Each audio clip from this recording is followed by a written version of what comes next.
Buena parte del mundo occidental se tambalea. El antes poderoso euro está en la UBI con respiración asistida y pronóstico más que reservado. Hay quien incluso profetiza su muerte. Pero, ¿cómo hemos llegado hasta aquí? ¿Y por qué muchos de los responsables de este gigantesco tsunami se han hecho con el poder económico y con el poder político? Resulta paradójico que las ideas de ese liberalismo al estilo Las Vegas, que han provocado la crisis, han sido capaces de imponerse de nuevo para exigir el desmantelamiento del estado de bienestar. Aquí en España, nadie, absolutamente nadie, se atrevió a pinchar la superburbuja inmobiliaria, que fue algo así como una orgía donde nadie quiso ser responsable del coitus interruptus colectivo. ¿Cómo será la situación que el PP, con su mayoría absoluta recién salida del horno, ha tenido que renunciar a sus promesas, a sus principios y a sus banderas, y ha puesto en marcha un mazazo fiscal subiendo los impuestos? Y por cierto, la factura la pagan los de siempre. Les vamos a contar también en este documental quién se está forrando con esta macrocrisis. Esto es La Sexta Columna, un programa de La Sexta Noticias. Periodismo que busca respuestas en tiempos difíciles. Comienza aquí, yo pago, tú pagas, ¿quién se lo lleva?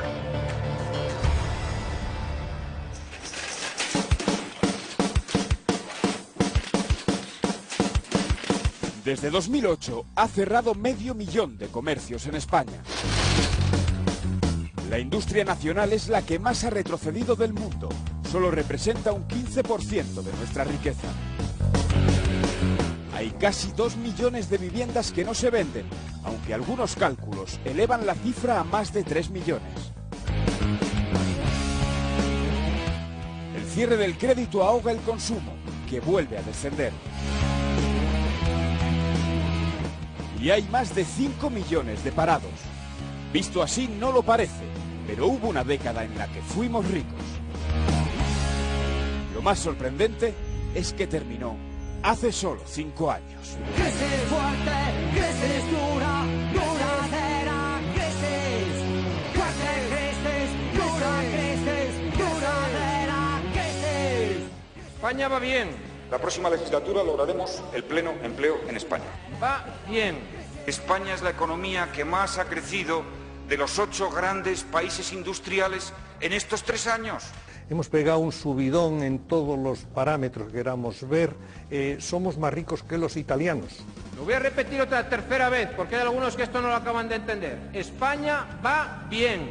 Las cosas van bien. Exceptuando el crecimiento de China, la economía española supera a todas y cada una de las principales economías mundiales en todas las variables analizadas, como vamos a ver dentro de un momento.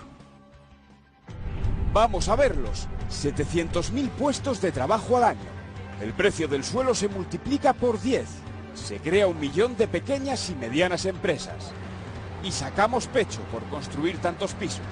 Más que Francia y que Alemania juntos. Y récord histórico de creación de viviendas en España. En 2007 alcanzamos la tasa de paro más baja en 30 años. Ahí está. Y nos crecemos. Hemos superado a uno de los grandes, a Italia en renta per cápita. El horizonte que tenemos por delante es Francia. La ambición no se queda ahí. Zapatero dice que el siguiente paso es Alemania. Y a nuestra manera lo conseguimos.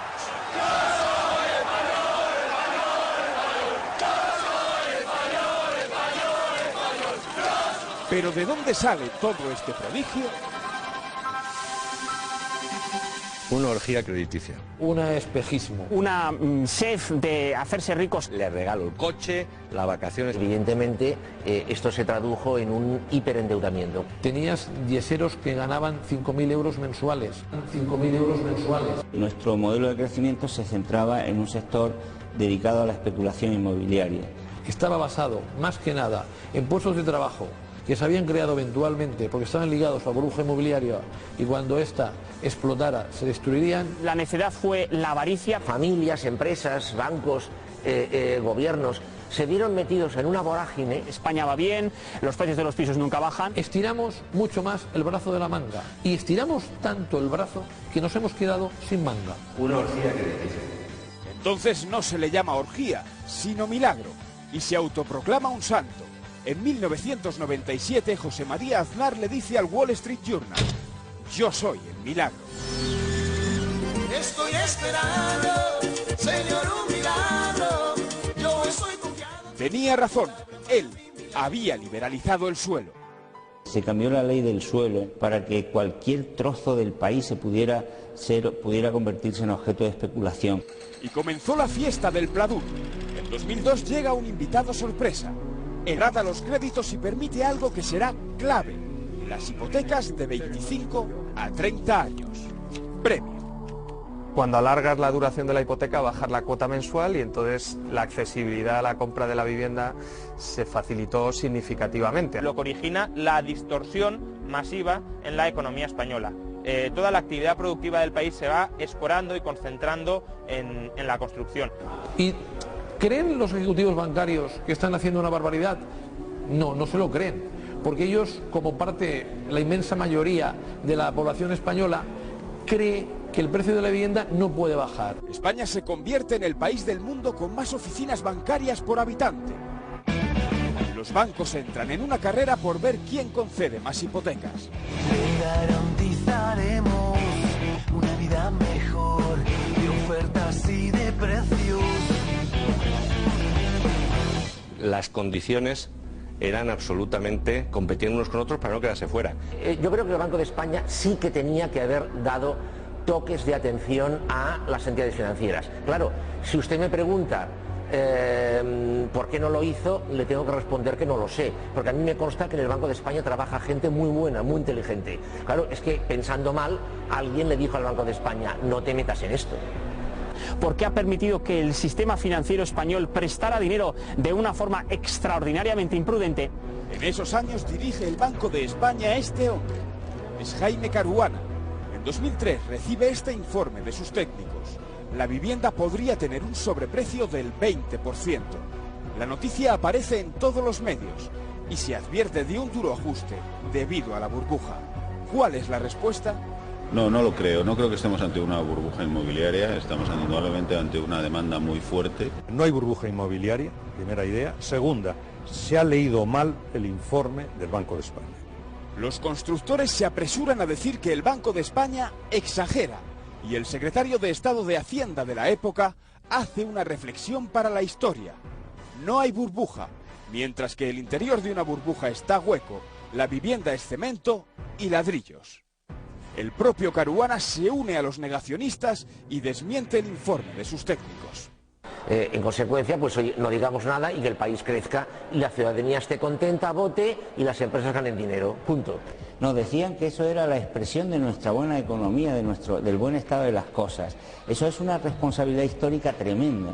El ganador era el Estado porque el tener mucho más dinero a través de impuestos permitía que la estructura del Estado se expandiera. Todo el mundo ganaba y nadie perdía. Entonces, claro, la pregunta es: si todo el mundo gana y nadie pierde, ¿por qué va a venir un aguafiestas a estropearnos esto? Ganadores fueron las instituciones financieras, ganadores fueron los constructores, promotores inmobiliarios, y ganadores eran también aquellos que compraban a 100 y luego potencialmente podían vender a un precio muy superior. Pero lo cierto es que todos los indicadores señalaban que en España se estaba montando una burbuja muy importante y para nosotros fue el eje de nuestra campaña y de nuestro programa electoral en el año 2004. Miguel Sebastián participa en la elaboración de ese programa y dirige la Oficina Económica del Gobierno durante la primera legislatura de Zapatero. En ese tiempo, no solo no se pincha la burbuja, es que alcanzamos el récord de viviendas construidas en un año. Si me arrepiento de algo, que no era fácil, evidentemente, es de haber pinchado o intentar pinchar la burbuja inmobiliaria con la que conviví durante 2 o 3 años en el gobierno desde el 2006 al 2008. Y me arrepiento de algo de eso. Siempre los anglosajones hablan de retirar el ponche en mitad de la fiesta. Eso es muy difícil. Cuando estás en una fiesta y la gente está ya cantando y está empezando a cantar, ¿no? Todavía no está cantando, pero ya está animándose, y entonces llega un tío y retira el ponche, ¿no? Entonces se lleva un enorme abucheo, ¿no? Pero claro, retirar el ponche cuando ya la gente está por los suelos o está ya por las ventanas o por las esquinas y tal, cayéndose y tal, ya es demasiado tarde, ¿no? Y aquí no hizo falta retirar el ponche porque nos lo acabamos. Desde luego, en los 10 años que duró la barra libre, ni se invirtió en cambiar el modelo productivo, ni salimos de la cola de Europa en investigación y desarrollo. Pero, ¿quién necesita ciencia cuando tiene un milagro?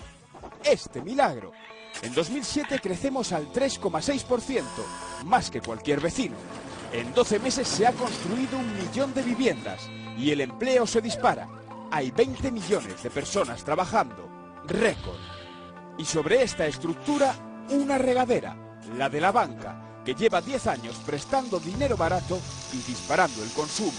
Pero entonces llegan los problemas de liquidez de Estados Unidos y nos miramos los cimientos. Son andamios. Es demasiado tarde para cambiarlos. En 2008 cae Lehman Brothers. Estados Unidos sufre un terremoto, pero a Europa le arrasará el tsunami. En 2009 se disparan los déficits públicos. En 2010, Alemania impone la austeridad. En 2011 la crisis de la deuda conduce a Europa a una nueva recesión, la anunciada para 2012. Pero en ningún país, ni siquiera en Grecia, la crisis destruye tanto empleo como en España.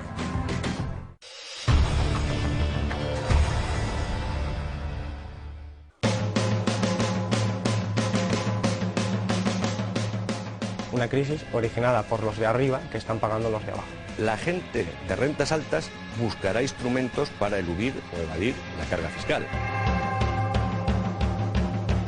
Los ricos al final acaban pagando impuestos en menor medida, en bastante menor medida que los trabajadores. Es una verdadera vergüenza que se estén produciendo el salvamento de bancos y sin embargo se está dejando que se hundan países enteros. Falta ajuste por hacer, es decir, reducir el gasto, reducir el crédito y todo eso siempre es doloroso. Estas políticas nos hunden más en el hoyo, no nos van a sacar del hoyo, pero sobre todo quienes van a sufrir van a ser las familias españolas. Los esfuerzos no serán en vano, que quizás se les está pidiendo un esfuerzo más y llevan muchos. Suspender para 2011 la revalorización de las pensiones, excluyendo las no contributivas y las pensiones mínimas. Este gobierno se ve obligado a una subida temporal de determinados impuestos. Temporal de determinados impuestos. Yo tengo que decir que mi intención es no subir los impuestos. Subir los impuestos significaría aumentar la depresión que hoy padece nuestra economía. Ninguna comunidad autónoma del Partido Popular va a subir los impuestos en los próximos tiempos. Ninguna. Vamos a bajar los impuestos. Nada de subir los impuestos. Nosotros somos firmes partidarios de bajar los impuestos. Ministra del gobierno socialista no se atrevió a hacer esto. No, señor ministro. No más subidas de impuestos, señoría, porque los pagan siempre los mismos, los pagan las clases medias, los pagan los más necesitados de nuestro país. Esta última subida de impuestos del gobierno socialdemócrata de Mariano Rajoy pues la van a pagar claramente las clases medias. A lo que vamos es a pagar los tipos impositivos sobre la renta más elevados de Europa, con la excepción de Suecia. Y aquí de lo que se trata es de mantener el chiringuito gestado durante la burbuja inmobiliaria de la casta política a través del sangrado de las clases medias. Sí, pero si las clases medias no pagan y estamos todos ahí, no sé quién va a pagar los impuestos y los costes de la comunidad. Anunciar algo así cuesta. Estas son las caras de los ministros el día que comunicaron la subida de impuestos. Y esta, la cantidad que esperan recaudar con ella. Sí, el monto total que superaría los 6.000 millones de euros con cierta holgura. Exactamente 6.475 millones que espera recaudar el gobierno. Y esto es lo que se defrauda al año en España. Estaríamos hablando de 88.500 millones. Veámoslo más claro. Estos son los 6.475 millones que espera recaudar el gobierno. Y estos, los 88.500 que se evaden cada año. Superan el gasto en sanidad de todo el país. Para llegar a esa cifra tenemos que sumar los presupuestos de Andalucía, Baleares, Cantabria, Castilla y León, Madrid, Navarra, el País Vasco y Murcia. Pero, ¿quién defrauda? Prácticamente el 70%, el 71% del fraude que tenemos cuantificado de la economía sumergida se debería a las grandes empresas. Que grandes patrimonios no han pagado una tasa efectiva del 3, del 4 o del 8% a lo largo de un año pese a tener ingresos millonarios. La que pesa realmente en cuanto a los ingresos de Hacienda es la de las grandes fortunas y de la propia banca. Son los que se llevan el dinero a Suiza, son los que llevan desde después de la guerra civil prácticamente sin pagar impuestos en España, son los dueños del mundo, no son algo abstracto que tiene sentimientos, no, son los poderosos que están detrás de la tramoya.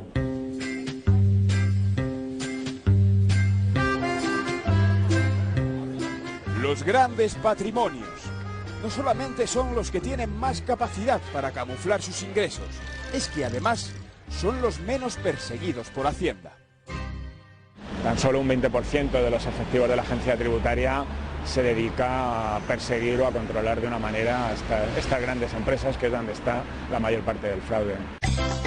Y las fortunas se van a lugares como este. 6 de cada 10 empresas del IBEX tienen filiales en paraísos fiscales.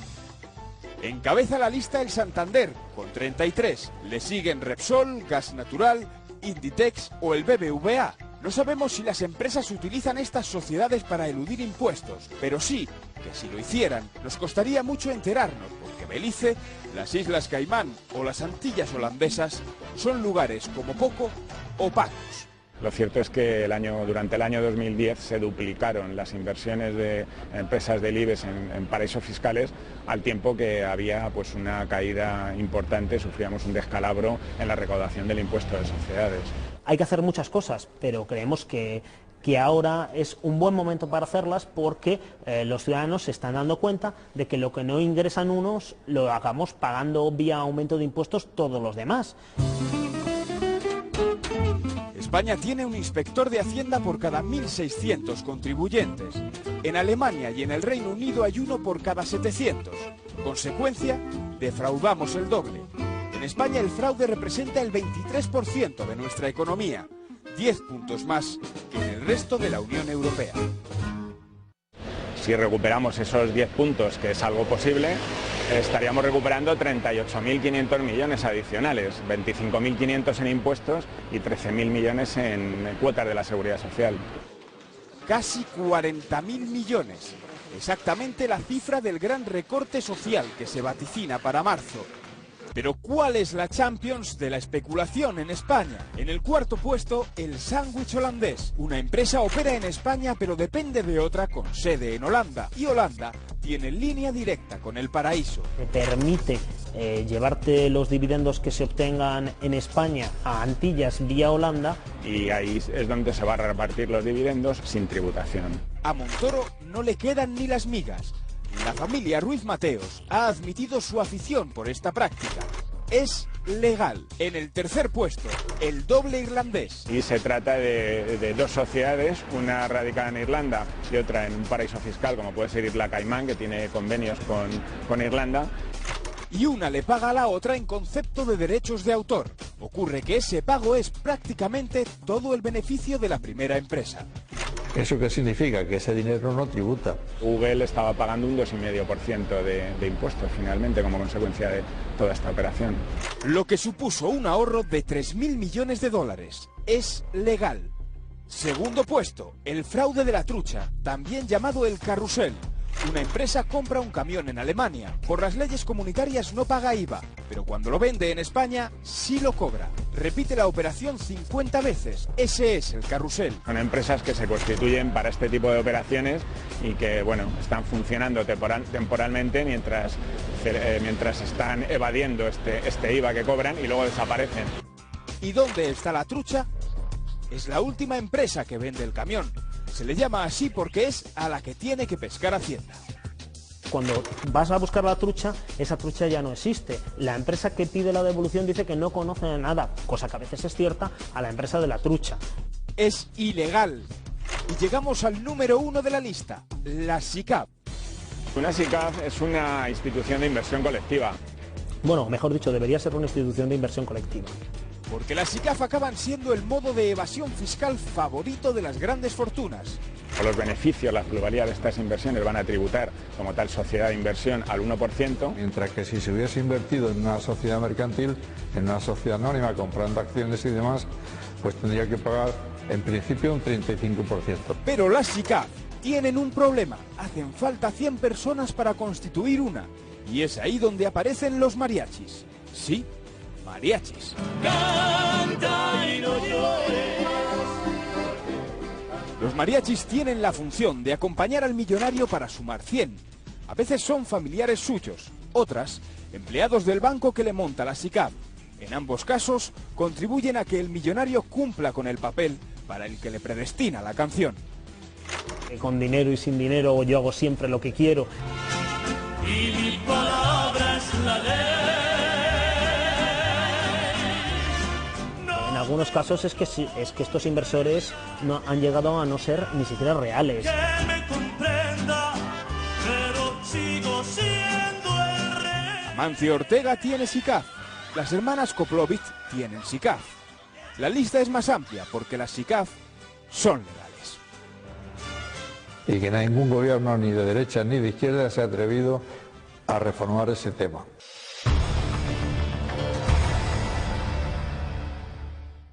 Angela Merkel y Nicolas Sarkozy. Merkel y Sarkozy. Merkel y Sarkozy. Merkel y Sarkozy. Merkel ha dado hoy un Sarkozy. Ha agachado la cabeza. De Merkel. De Merkel y Sarkozy. 60 Milliarden Euro eingespart werden, damit unsere finanzielle Zukunft wieder auf soliden Beinen stehen kann.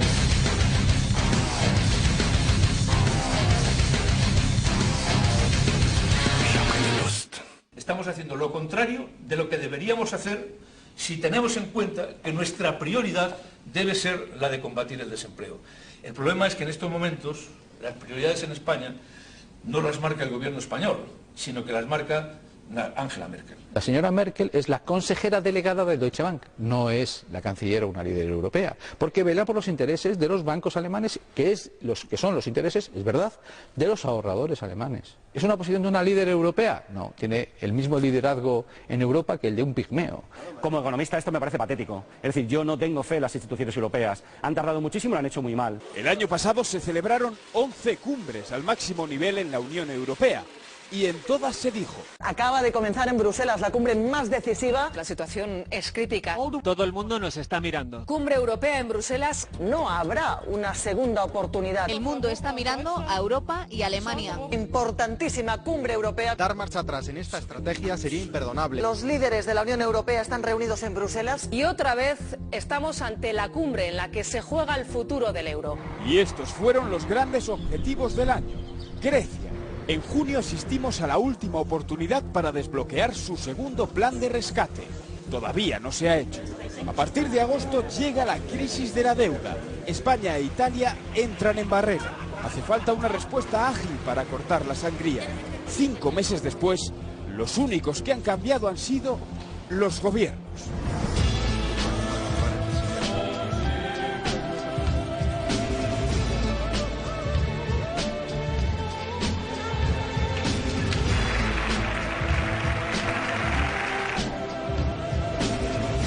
Obligaciones del cargo de presidente del gobierno. Las deudas siguen disparadas y el euro en peligro. Institucionalmente, Europa es un dinosaurio enfrentado a una gacela que realmente está corriendo por delante de nosotros sin que tengamos ninguna posibilidad de alcanzarla. Basta que un país como Malta, que tiene 400.000 habitantes, diga que no y ya no se puede adoptar el acuerdo. Es lo que ha llevado a la situación absurda actual del llamado Mercosur. Lo que se está poniendo de relieve es que esta Unión Europea ha sido la Unión Europea de los bancos, la Unión Europea de los mercaderes, la Unión Europea de los especuladores. Si hubiéramos permitido en su momento que Grecia se viniese abajo y saliese del euro, que es lo que teníamos que haber hecho, la banca francesa y alemana había estado en una situación muy complicada. En Europa, los mercados financieros están dirigiendo la economía europea, incluso la política europea, por encima de las propias instituciones políticas que están anquilosadas. Los mercados financieros. Aceptaríamos que en Europa manda Merkel y un poco Sarkozy si no fuera porque existen ellos. Pero ¿quiénes son los mercados? Hostia, ¿quiénes son los mercados? Los mercados somos todos. ¿Somos todos? Usted y yo. Tiene nombres y tiene apellidos. En el mercado está todo el mundo. Los ahorradores. Gente o instituciones. Donde tienen los ahorros los ciudadanos. O bancos o empresas. Los grandes fondos especulativos. Los fondos de pensiones. Un conjunto de agentes financieros. Que dictan sentencia y que derriban gobiernos. Que dominan la política. Una entelequia. No son una entelequia, un fantasma, no existen. El que tiene la sartén por el mango. Mire, el mercado ni es malo ni bueno, el mercado es el mercado. No se les puede exigir demasiado. Son los ricos, son los grandes fondos de inversión. Que mueven el cotarro, esos son los mercados.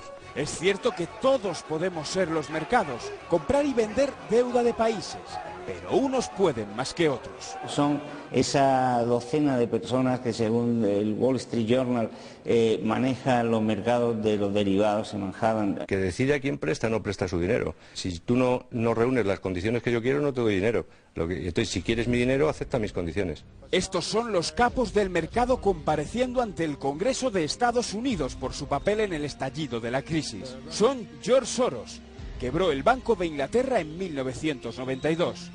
Jim Simons, John Paulson, que ganó 4.000 millones de dólares con las hipotecas basura, Kenneth Griffin y Philip Falcone. A este lo apodan el terror de la banca española por sus ataques a nuestro mercado. Un periódico tan poco sospechoso de patrocinar conspiraciones izquierdistas como el Wall Street Journal denunció que los capos del mercado habían iniciado una carrera contra el euro. Es febrero de 2010, cenan en este restaurante de Nueva York. Aquí deciden apostar contra Europa. Si lo hacen juntos, pueden ganar mucho dinero con la operación. El 4 de mayo la situación se ha hecho insostenible y Zapatero estalla en Bruselas. It might look that an attack has started over Spain. No doy crédito.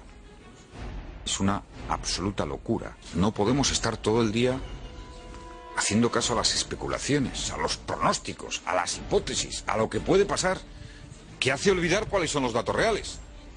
Intolerable. Sencillamente intolerable. Y le puedo decir que, por supuesto que esto lo vamos a combatir. Y perdió el combate. Una semana después, el 12 de mayo, un Zapatero empujado por los acreedores acude al Congreso para anunciar el mayor recorte social de nuestra democracia. Reducir las retribuciones del personal del sector público en un 5% de media a partir... El gobierno se ve absolutamente con un margen de maniobra muy limitado porque el país necesita financiación exterior y cuando se te corta la financiación exterior se te produce un colapso económico del país. Eso el gobierno no lo puede permitir. Suspender para 2011 la revalorización de las pensiones, excluyendo las no contributivas y las pensiones mínimas. No tiene el respaldo de las instituciones europeas, del Banco Central Europeo o de los países europeos, el gobierno acaba sometiéndose lógicamente al dictado de los mercados y esto es una decisión casi colectiva de los países europeos, ¿no? En septiembre de ese mismo año se cierra el círculo. Zapatero se reúne con los capos del mercado en Nueva York.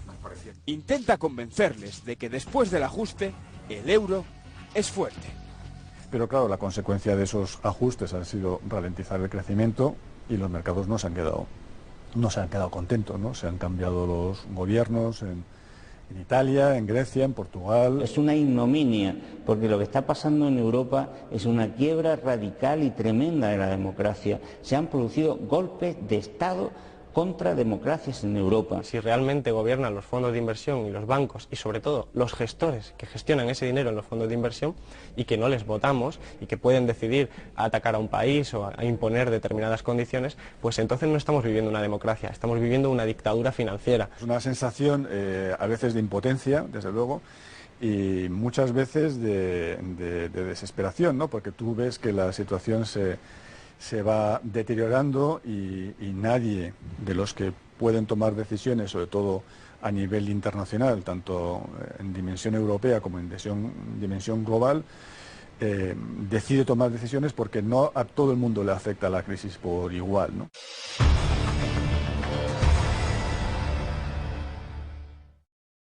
Personally, I've been dreaming of this moment for 3 years.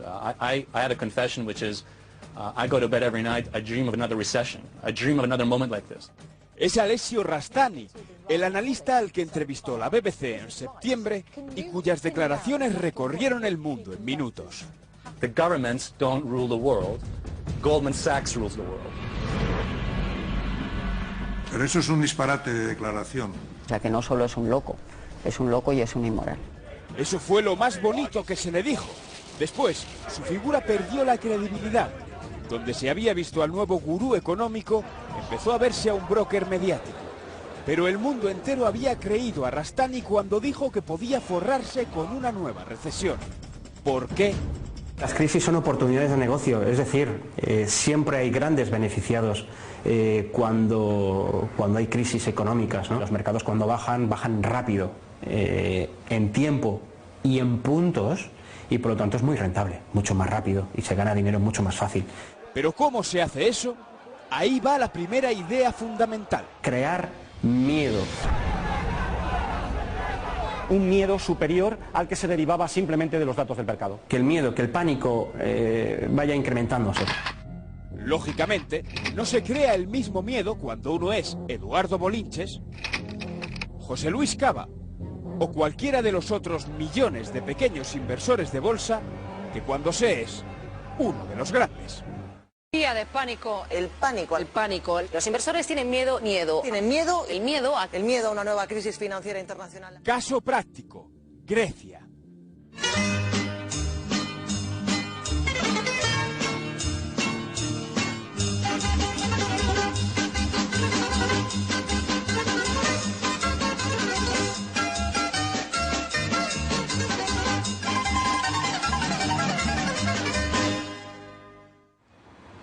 Es el territorio perfecto para propagar el miedo. Una economía tocada es más fácil de desestabilizar y recibe ataques, tantos y tan letales que en 2010 Papandreou ordena que su servicio secreto investigue de dónde provienen. ¡Sorpresa! Son solo 4 fondos de inversión los que están hundiendo al país. Lo hacen así. Venden deuda griega de forma masiva a primera hora. Ahí se propaga el miedo. El movimiento genera un efecto dominó inmediato en el resto de inversores y todo el mundo vende Grecia. Los grandes especuladores son los que tienen el dinero y los títulos. Los demás hacemos surf en las olas de la bolsa. Y si Soros dice que el dólar se va a caer, pues yo me voy a poner corto en el dólar. Si Soros dice que el euro va a subir, yo compraré euros porque me fío de Soros. Y como todos copian a los grandes, el precio de Grecia se derrumba. A última hora del día, los mismos fondos de inversión compran barato lo que por la mañana habían vendido caro. En el camino han disparado el precio que tiene que pagar Grecia por financiarse. Hay que empezar ya a hablar de crímenes económicos contra la humanidad, porque es un daño generalizado que se hace con intención y que sufren miles, millones de personas con tal de salvar los intereses de unas minorías muy privilegiadas del mundo. Que alguien porque gane dinero con su conocimiento sea malo. Esto es un trabajo. Es como si tú me dices que el médico que está operando a un paciente, se está planteando si el paciente es malo o bueno. Tú es un paciente y le salvo. Por nosotros vamos a los mercados, tienes la pantalla, compras y vendes. Y punto y final. Y sobre todo este negocio están orbitando ellas.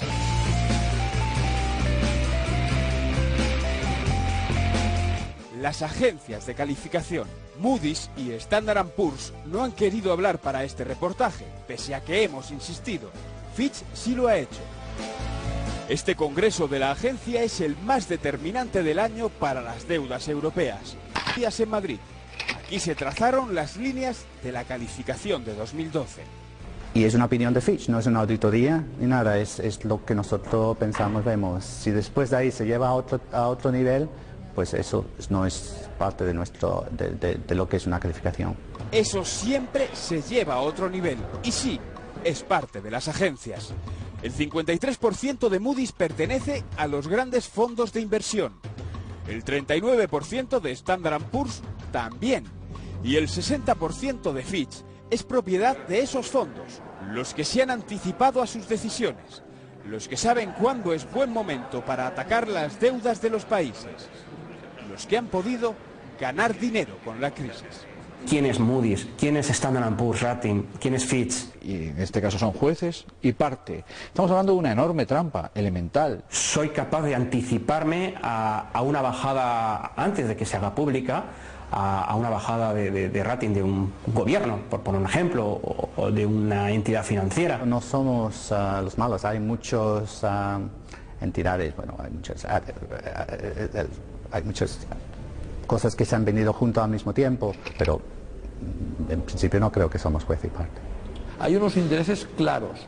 Cuando sale el producto de las hipotecas subprime, las agencias de riesgo le dicen a los bancos cómo lo han de presentar para que ellas le puedan dar la máxima calificación, la matrícula de honor, la AAA, porque las agencias de riesgos son conscientes de que cuanto mayor número de hipotecas subprime haya en el mercado, mayor número de operaciones de calificación de riesgos realizarán y más ganarán. Lo que han establecido ha sido la mayor estafa que ha habido en la historia de la humanidad. Por eso le decía, ¿por qué lo llamamos crisis cuando en realidad es una estafa? Tienen un comportamiento procíclico indeseable y yo creo que los gobiernos les deberían prestar menos atención de lo que le prestan. Esa es la tendencia de los últimos meses. Los mercados y los gobiernos se están alejando de las agencias. Ne sont pas les agences de notation qui doivent définir les politiques économiques. Su composición y sus predicciones les han hecho perder la credibilidad.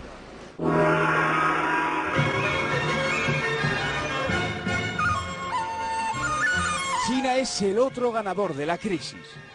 Su elevada tasa de ahorro y los problemas financieros del resto del mundo la han convertido en el primer banquero que existe.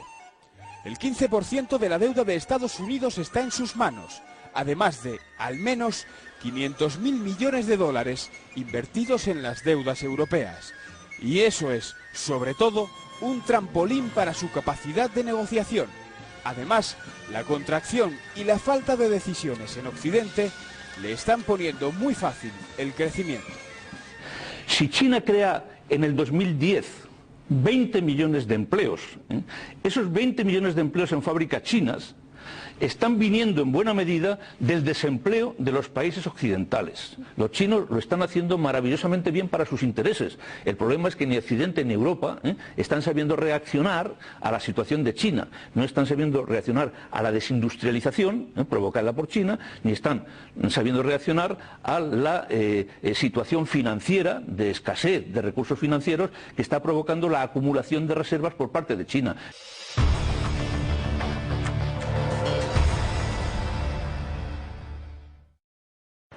Las esperanzas de salvación de Europa pasan por aquí, por Alemania, concretamente por la recesión de Alemania. Y ahí sí, ahí la parte buena es que este año va a ser muy malo también para Alemania, ¿no? Y eso ojalá sea paradójicamente una buena noticia. Porque Merkel se ha dado cuenta de que si el resto de la economía europea no crece, sus exportaciones no crecen y por lo tanto su economía no crece. Lo que ya empiezan hasta pedir las agencias de rating y toda la banca de inversión es que Europa no necesita austeridad, necesita crecimiento. Entonces la miopía de Alemania está siendo absolutamente letal para resolver la crisis en Europa. Tendría que ponerse en el lugar de España y entonces realmente se daría cuenta de que con las políticas que ella está preconizando y al ritmo que quiere que realmente vayan disminuyendo la deuda y el déficit español, pues lo que nos espera en el 2012 es 1 millón más de desempleados. Con una cosa que es prácticamente propia de un chaval que estudia cuarto de ESO y que hace economía, que es: si falta demanda, lo que hemos de hacer es generar nueva demanda, por el método que sea. Merkel, desgraciadamente, hasta ahora no ha aprendido esa lección del cuarto de ESO. Obama sí podría afrontar nuestra exigente enseñanza secundaria. Estados Unidos ha inyectado dinero para incentivar la demanda. Concretamente, 1 billón de euros que han ido directamente a la industria y al consumo. Aquí se ha gastado más dinero público, casi el doble, 1,8 billones. Pero, ¿a dónde ha ido? A rescatar bancos y a comprar deuda de países. ¿Consecuencias? Estados Unidos ha contenido el paro, Europa no. Además, su riqueza ha crecido más que la nuestra cada año de crisis. Y si miramos la proyección de 2012, es deprimente. Estados Unidos crece, Europa se hunde. Cuando me analizo me deprimo, pero cuando me comparo, bueno, cuando uno compara lo que han hecho los americanos con los europeos, pues la verdad es que a uno, ¿no? Y yo era muy europeísta, pues le gustaría ser americano en esta situación. Al final, aunque resulte paradójico para la mentalidad alemana, que es la que domina en el BCE, yo creo que la salvación del euro pasa por tener más inflación, por lo menos durante algunos años. Y aquí surge el papel de este hombre, Mario Draghi, el presidente del Banco Central Europeo. Después de rebajar los tipos de interés y comprar deuda, su última aportación le ha convertido en el bombero de la banca. Manguerazo de dinero, ha rociado a toda la economía de dinero, ha hecho que los bancos consiguieran 500.000 millones de euros por 3 años, y esto, en poco tiempo, vamos a ver cómo sirve para dos cosas. Primera cosa que sirve, para que los bancos puedan comprar deuda pública. Lo segundo, va a hacer que los bancos ganen un dinero muy fácil, porque se endeudan al 1 y compran deuda al 4 o al 5. La teoría dice que los bancos, después de recibir, van a utilizar el dinero público para volver a conceder créditos que reactivarán la economía. Pero de eso, 4 años y más de 1 billón de euros después, todavía no hay noticia. Una gran parte de la deuda que tenemos a nivel de Estado es ilegítima. Hay que empezar a decirlo, que esa deuda ilegítima es deuda que te han comprado los bancos con dinero público, que los bancos han pedido al Banco Central Europeo al 1% y te han prestado al Estado al 5%. Y no se puede creer y confiar en que jugadores compulsivos vayan a sacar a una economía de la crisis. Es necesario un sector público financiero que garantice financiación, es necesario apoyar a la mediana empresa, es necesario obtener ingresos pero generando más, no destruyéndolos, y eso son políticas alternativas a las que se vienen dando. Es que el gasto público hay que cortarlo no con un sable, sino con un bisturí. ¿Por qué? Porque realmente en el gasto público lo que hay que hacer es eliminar los gastos corrientes, los gastos suntuarios, los gastos claramente evitables, y dejar los gastos productivos. La milonga es creer que con el mismo modelo vamos a seguir así para siempre.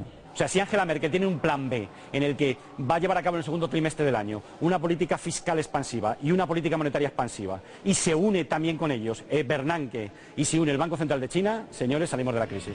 Señores, salimos de la crisis. Ese modelo de crecimiento económico, wanted, se le busca y se le espera, pero hasta ahora nadie ha dicho nada y nadie lo ha encontrado que tenga responsabilidad política.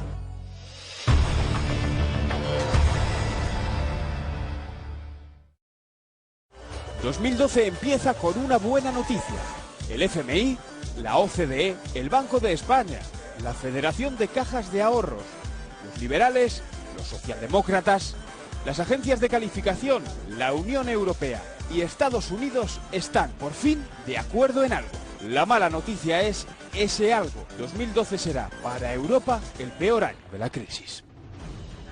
Desde el punto de vista del desempleo, la situación va a empeorar.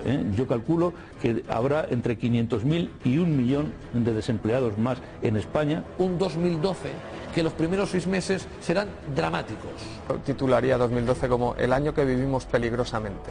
Yo soy, como todo el mundo, muy pesimista, y las últimas medidas que han adoptado pues van a hundir a la gente más todavía.